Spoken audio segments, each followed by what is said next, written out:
Hello, everyone, and welcome to this latest episode of our Fireside Chat, The Strategy Catalyst. I'm Anshul Kaushish. I lead global marketing at Ness Digital Engineering. This episode in our podcast series is focused on smart sourcing. And in this, we will delve into strategies for cost optimization in a very complex technology landscape. And we are really excited to be joined by two dynamic leaders who are at the forefront of driving global growth and optimization. So, first of all, I'd like to welcome Mahesh Raja, the Chief Growth Officer at Ness Digital Engineering. In his current role, Mahesh is leading the charge for driving growth across our key markets of US, Europe, and India. Before joining Ness, Mahesh served as the Senior Vice President and Sector Head for Banking and Financial Services at Wipro, where he led the Americas business. He was managing a multi-billion-dollar portfolio. He had full P&L responsibility, and he had a team of over 16,000 professionals that he was leading. He has more than 2 decades of leadership experience in financial services sector. He's a seasoned growth leader and transformation strategist. We are lucky to have him on the show today. Mahesh, welcome to the show. Thank you, Anshul. And our next guest is again a truly exceptional leader in the world of IT sourcing and procurement, Prateek Patel. Prateek currently leads IT services and contract program procurement globally at MasterCard. He also leads the regional sourcing function for North America technology spend. With a career spanning nearly 2 decades, Prateek brings a rare blend of growth as well as optimization focus. What sets Prateek apart isn't just the depth and breadth of his experience, but the richness of perspective, which has been shaped by working across over 18 plus countries. So he's known as a management evangelist, he's known as a champion of diversity and a true partner to legal, finance, business stakeholders. So whether it's aligning suppliers with business intent, simplifying very complex ecosystems, or mentoring the next generation of sourcing leaders, Prateek is the person to go to.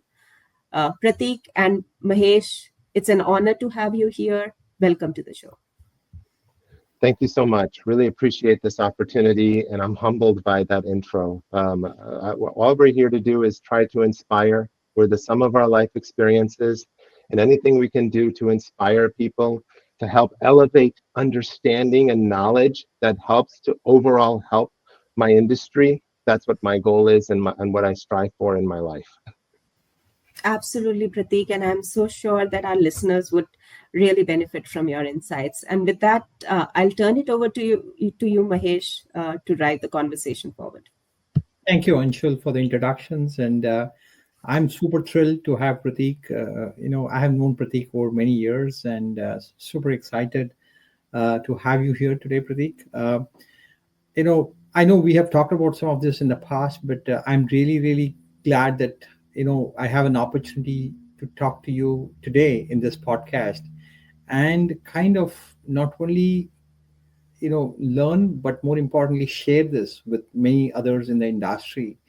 And with the wealth of knowledge which you have, I really feel people who listen to this podcast can benefit significantly. With that said, let me start off a little bit introduction to the topic today we have in the podcast. And this is under the topic of Strategy Catalyst, where we host leaders like Prateek to talk about it. As many of you know, IT sourcing can be a challenging area. There's always the pressure to keep costs down while ensuring we are still getting the services and technologies our business need. But even with the best intentions, waste can creep in, whether it's through inefficient contracts, underutilized resources, or processes that could simply run more smoothly. We will be diving into some real world strategies for cutting down on what waste in IT sourcing means for many of us and learn from smarter vendor management principles to renegotiating contracts and even leveraging technology to streamline the whole processes. I still remember, Prateek, from our last conversation, you are passionate about applying lean principles and with a mindset in terms of how to optimize some of your IT sourcing processes. So I hope over the next few minutes when we talk, you will be able to help me unpack some of that. With that said, let me start off with the first question I have for today. Uh, can you share your perspectives on the overall macro in terms of the current state of the IT sourcing industry and where you believe eliminating waste, or for that matter, applying lean principles, has become such a critical priority? I would love for you to kind of dwell from a macro perspective and then we go a little deeper into that. Yeah, Mahesh, I think that's a great question. So I think when you think about lean, it's all about, as you mentioned, eliminating waste. And waste is anything that is non-value added. So when you think about IT sourcing, and let's just take an example of software or a SaaS solution, right? Just as an example. So when you think about that, from a macro perspective, you have to think about the cost drivers. And when you think about cost drivers, you have to look at what really is in the control of that supplier versus what are the pass-through costs. That's one element of the cost drivers. Another element of it is also has to do with like what is it we're trying to achieve? For why are we making this purchase? What is the benefit that we want to achieve? And what other alternatives exist out there? And so, from a lean perspective, it's all about creating flow. That's what you want to be able to do in anything that you're trying to achieve. And so, flow for us is one, demand management, being able to manage demand.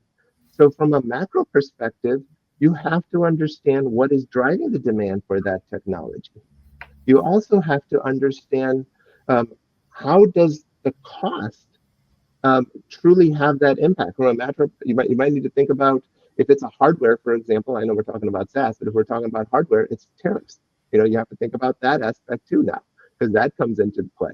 Where is the product coming from? How much of that cost is going to be produced in that country? From a SaaS perspective, there is a tariff component there too, because there's data centers, right, that are being utilized where this service is going to be provided from your hyperscaler. And so ultimately, all these costs have an impact. So you got to think about that from a macro perspective that um, all suppliers or all customers or clients of these SaaS providers are going to be facing. Right? Today, if you look at, as per analysts and research firms, the entire market, IT services sourcing market, is estimated to be around 600 billion, and they expect it to grow at 4 to 8% for the next 5 years, taking it to almost between 750 to 800 billion dollars. So what we're talking today is so relevant for a big spend within a large set of the enterprise customers here. And what you just said in terms of demand management, what you said in terms of how do you really be more focused in that approach is going to benefit Sigrid. Yes, the micro part gets into the like your organization and what is it that your organization specifically faces that maybe other organizations do not, but you have to kind of think through that as part of how you execute on that need for that technology. And so when you think about your organization from a lean perspective, waste again, redundancy. Redundancy is waste. So you need to ensure that you don't have similar functionality that exists in other parts of your organization that you might be using other suppliers for, or even worse, the same supplier that you don't have a co-term of the agreement as well. And so you want to ensure that you create leverage. And part of creating leverage is ensuring that if it's the same supplier that you're getting the service from with multiple agreements across your organization, that you co-term it so that you understand fully what the true spend is. So that's one piece of the micro component, is ensuring that you have a clear understanding of the demand within that same supplier, but then also for similar functionality that could exist across multiple suppliers. For example, do we need as many business intelligence tools that we have out there today? I would challenge that you don't. So That's something that if you're looking at business intelligence, like why do you have all of these different tools? So, so that's two elements, I think, from a micro perspective.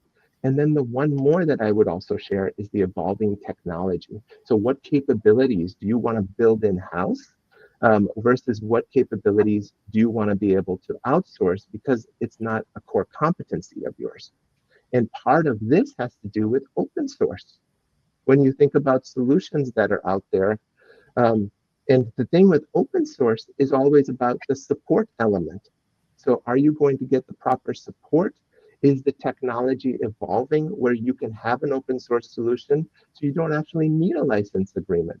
So I would just share those three elements from a micro perspective to also think about besides the macro factors. No, I think you said it so very well, Pratik. If I look at redundancy, if I look at leverage, and how technology is impacting the overall industry, firms such as us, we have enough to learn and be smarter about how do we partner and align ourselves to organizations who want to partner with us. Where do you see the most common sources of eliminating waste, or for that matter, looking at opportunities for leverage and redundancy in the entire procurement value chain? And what have you encountered in your most recent experiences? So the biggest element of waste, and this is not just in procurement, but I think this is in many different business processes, is data. Garbage in, garbage out. So you have to have good data. If you can't look at good data, then you're making decisions that are going to create waste in itself. And you're not going to be optimized in what you're trying to achieve. And so you have to have good, I think, systems to be able to capture spend data, invoice data, good systems that are able to capture contract data, and that you have good governance and controls in place around ensuring that your contracts have consistency in the risk that you're trying to manage as a company as well. So number one for me is data.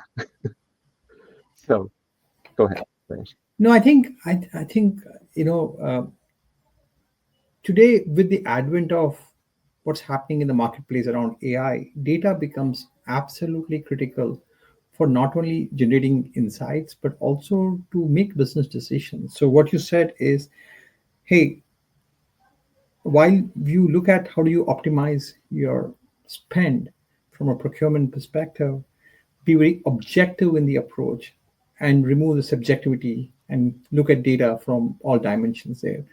Is there one particular example you would want to share with the audience where you, if you had just looked at the data and if you looked at something which was more subjective, you could have gotten two different decisions, and how did you approach that? Any specific instances you would want to share, if I may? Yeah, absolutely. So I think that when you look at um, benchmarking, for Yeah. example, right? That's a source of data, and benchmarking is just going to give you a perspective. So it is one perspective. It's a data element that helps you to tell a story, and the story that it's helping you is what you have in front of you, a proposal from a supplier. Is that competitive? And competitive, I'll put in quotes because it's perceived competitiveness, right? So benchmarking, while I think it's a good data source and it's something that we all should do, it's only a perspective. You need to be thinking about what is really driving, like, the benefit that you're trying to achieve, and then also what is it that you have from a leverage perspective? What is it that you can offer from your organization to that technology provider that would compel that technology provider to go beyond just whatever benchmarking may show?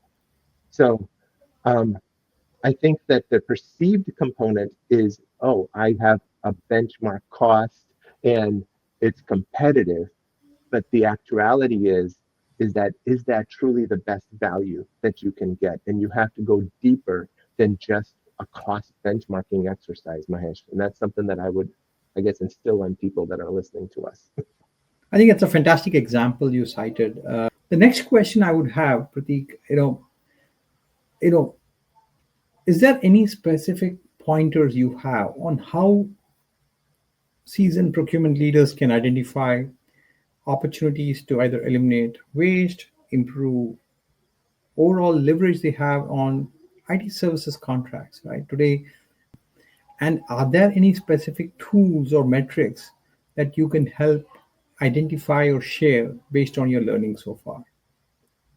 Yeah, absolutely. And I appreciate the question. So I think there's three things. If you know me, there's always 3 points of views that I have on a question. If I don't, I feel like I don't have enough to justify my point of view, right? So number one that I would share is simply that um, leverage AI in terms of understanding the technology. What is it that you're purchasing? What is driving that purchase? What does competition look like for what you're negotiating with that technology provider?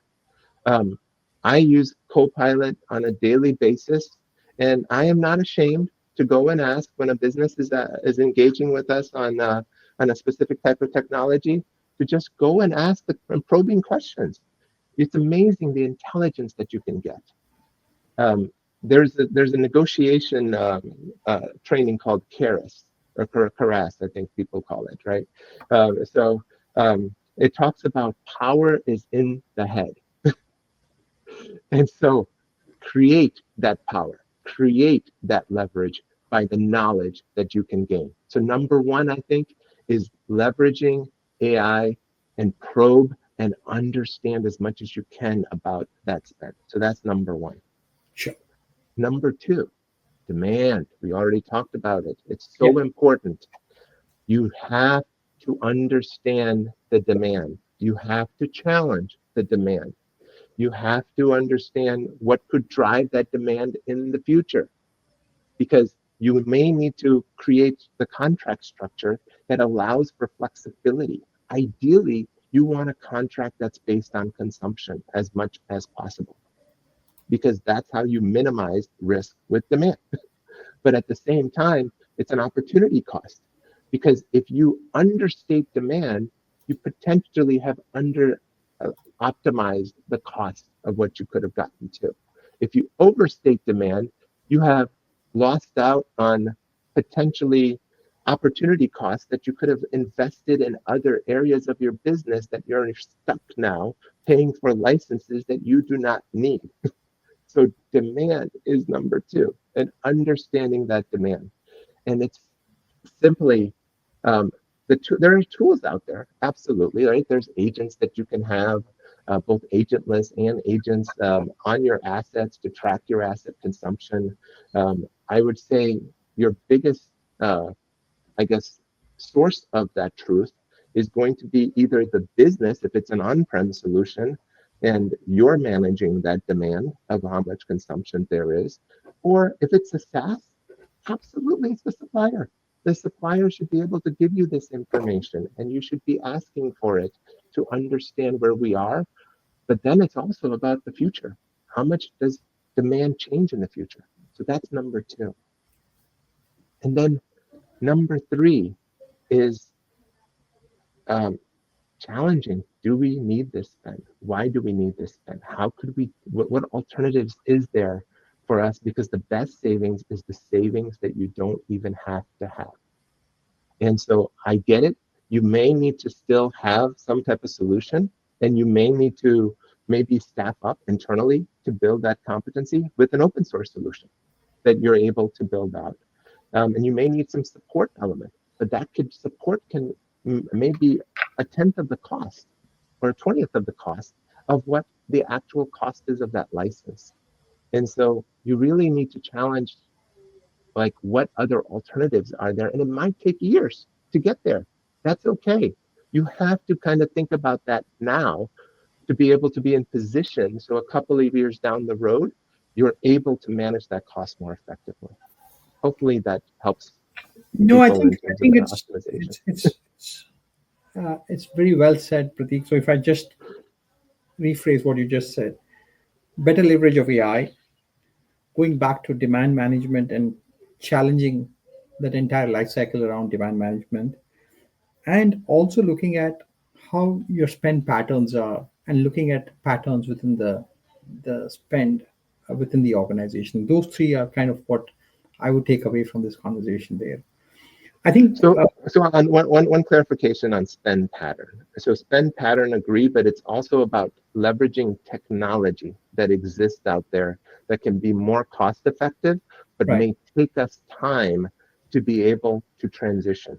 Transformations take time. It doesn't happen right away. understood. So Pratik, moving on to the next topic, right? Cost optimization. That's in top of a lot of companies' minds in terms of what's happening across uh, the current environment.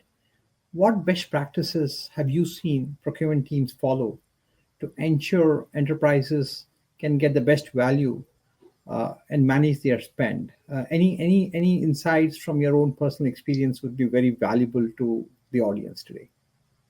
Yeah, so I would share 3 points of view on this as well. So number one being time.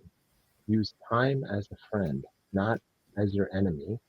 And so you need to be thinking about the complexity of what the technology spend is and how much time is involved to, if you were to make a change, because you always want to ensure that the suppliers understand that you have options.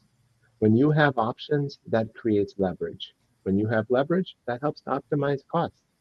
So number one is time, and to ensure that you have a clear understanding of the complexities of your technology and how much time is required, whether you need to do this activity 6 months ahead of time, a year ahead of time, sometimes even 2 years ahead of time, to ensure that you are able to truly help that other supplier understand that you have options.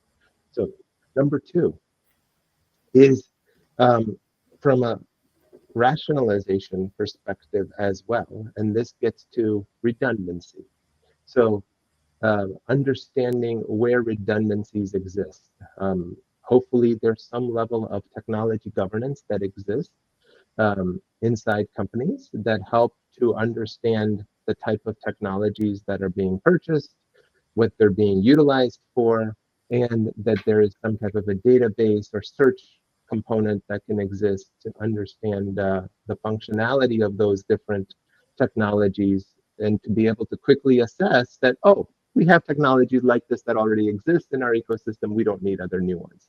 So that you consistently try to optimize the number of technologies that you have. For example, data platforms. There are so many data platforms out there. And so that creates a level of risk, to organizations as well, when you have too many data platforms, because then now you have to support each one of those data platforms, and now you have to manage the needs of how you're going to engage with those data platforms, and then your customers also may have to engage with that data platform. So uh, trying to minimize that as much as possible will help to eliminate waste in your process too. So I think number two is try to rationalize as much as you can as part of optimization and the number of platforms or technologies that you need. And I think the third element of cost optimization is really about knowing what you're buying and what the cost is. So the competitiveness of it. So having good benchmarkings out there, having more than one benchmarking as well that you're able to utilize. There's many different benchmarking services out there. Use them. Use the AI as well, because the AI can also tell you, to a certain extent, it's not going to tell you exactly apples to apples, but it's going to give you a good understanding of what is competitive, what is deemed competitive in the marketplace out there. So those are the three things that I would share. No, I think it's very well said. Since you brought up the topic of AI, my next question is around AI, and it'll not be appropriate to say we have a podcast we don't talk about AI. It is pretty pervasive everywhere. So when we talk about AI and Gen AI and how it's impacting pretty much every business function in an organization, What I have seen at Ness is it has dramatically transformed software development velocity and productivity, right? Um, and for many of my clients, we are able to show significant gains in terms of productivity, and thereby the entire leverage of just arbitrage from a labor rate perspective is changing significantly. Because what you used to do a work with, say, 100 engineers, you can actually do it with 25, 30 smart people with the right tool sets and the right platform supporting them, right? What's your view in terms of how companies are evaluating suppliers and IT services companies? And where is the entire paradigm about how AI can disrupt the status quo from a procurement value chain perspective? Yeah, so I think the first thing you have to think about there is the test data, the data that's available to us today. It's continuing to evolve, but we are limited when you use the AI on the data it has available. The good news is we're now a couple of years down the chain, and probably hundreds of terabytes or petabytes, really petabytes of data have probably been exposed to. But at the same time, um, there's two things with that. So one is the test data is going to then give you maybe a recommendation engine, or it may give you how to solve a problem. But then is that in alignment with that engineer? Because to me, software programming is an art to a certain extent too. And so there has to be a level of adoption of that programmer to want to utilize the AI and trust the AI as well. And so, how does the AI adapt to each and every person and their styles, and learn that so that they want to utilize the technology? Because it's one thing to have the technology, it's another thing to have adoption of the technology. So I guess that's the first thing that I would share. And if I can share maybe one more perspective Sure. as well. So the other perspective that I would share is you got to manage hallucinations as well. And if you're going to put something into production with leveraging AI, you've got to make sure you have proper governance in place. You got to make sure you have proper ML ops maturity in your organization as well, because you don't want garbage in, garbage out. So Yes. the data needs to be in a place where it can be utilized by the AI too. So that's the second thing that I would share, is that you got to ensure you have proper governance in place to ensure you're looking at it from a data strategy standpoint, data security perspective, thinking about the architecture, thinking about access even to the data, because privileged access may need to exist for the AI to truly provide the value that you want it to. And people in organizations don't have privileged access across all their systems. Different people have that. So how are you going to enable that for the AI? And then for the AI to trust that, another agent of the AI, an agent talking to an agent. So all those things I think are challenges that need to be overcome before you just kind of go in and kind of leverage that AI to drive that technology solution from a services perspective. You know, Pratik, very well said. My 2 cents is AI is definitely going to have a paradigm shift in terms of how, you know, partners and enterprises are going to work together in the future. Like you said, it's very important there is clear expectations in terms of what AI can do versus what it cannot do. And to that extent, also a strong governance so that you don't bring in things which you mentioned hallucinations, but there are other things which happen in real world when you use AI because it's an emerging technology. It's not something where Yep, it has been proven yet. So that's right. I think that's a very important point to note, and that is where we believe how do we bring in human elements along with AI, and AI is to augment humans and not necessarily to replace the humans there, right? Absolutely. Yeah, because I don't think we are at that stage where we can do it. And just to give you a quote, I have a Gen Zer at home, and she's doing her medicine program, and she said, "Dad, do you see a day when AI can replace a doctor?" And I said, "AI can help medical professional in the future, but I don't see, at least today, that it can actually replace the doctors." I That's what I'm a believer in. What you're saying validates that that's how we should approach it from that perspective. So very quickly, in interest of time, if I may go to a few other things I wanted to cover today. What about contract negotiations and renegotiations with vendors? What strategies have you seen uh, really working? Yeah, so again, I'm going to lean on Karis a little bit. So Dr. Chester Karis, he was the first guy to ever get a PhD in negotiations. He proved that it's a science. And being a science, there's a psychology with it. And so it's about aspirations and understanding each other's aspirations. And me as a buyer, trying to lower aspirations of the other party, but yet achieve satisfaction. Because that's ultimately what we want to do, as you said, Mahesh, to create that win-win. And so it's important for us to understand as a buyer, what is the pressure for the seller? What is it that they're ultimately trying to do? And then as a buyer too, we don't want to be fully transparent because then that then potentially increase aspirations on the other side. But at the same time, share information that's going to help them at least have an appreciation of where we're coming from and why maybe they need to lower their aspirations as well. So I think that's an element of negotiations from a psychology perspective that has worked very well for me over the years. And I think the other party appreciates as well of where I'm coming from that standpoint. So that's one, right? It's about aspirations. I think the second is that there needs to be an understanding of what is the strategic intent of the value proposition of what your business provides to us.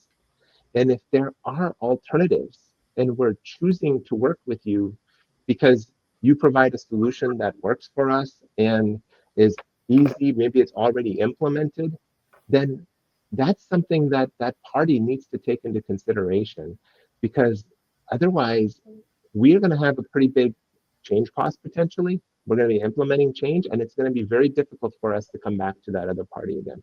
So there has to be that understanding and appreciation of change, not as a leverage point necessarily for that supplier, but as an element of, hey, we already have this customer working with us. Let's try to come up with a win-win solution that works for both of us. Super. No, I think that's very helpful. Where do you see the entire procurement function, sourcing function, 5 years from today? What's your provocation there? So strategic enabler, if it's not already there, right? Okay. Having a seat at the table, understanding that we can help enable value that maybe where value did not exist before. Any words of advice or wisdom you have, and uh, for partners who approach you to do business with your firms, any particular advice you would have from a closing commentary perspective?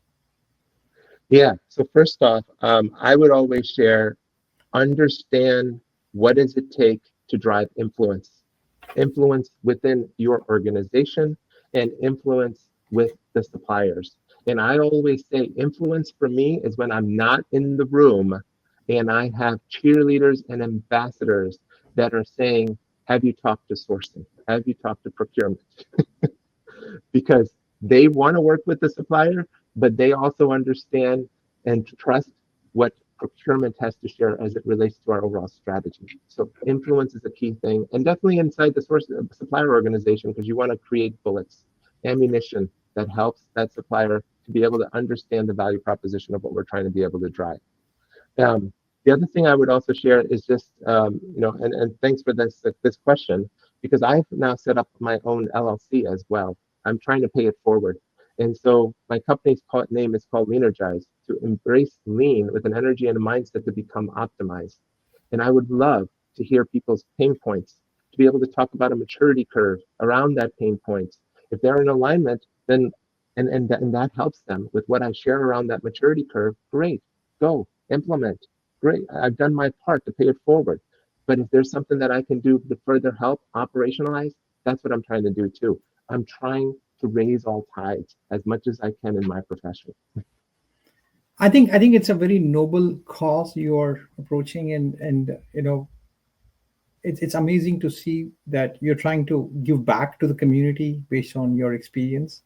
And I wish you the very best in that journey, Pratik. And you know, me and many like-minded individuals, we would like to be of any help there. But overall, I would say it was a fantastic conversation today. I really enjoyed this. Although every time I come and meet you, I kind of make notes and learn few things.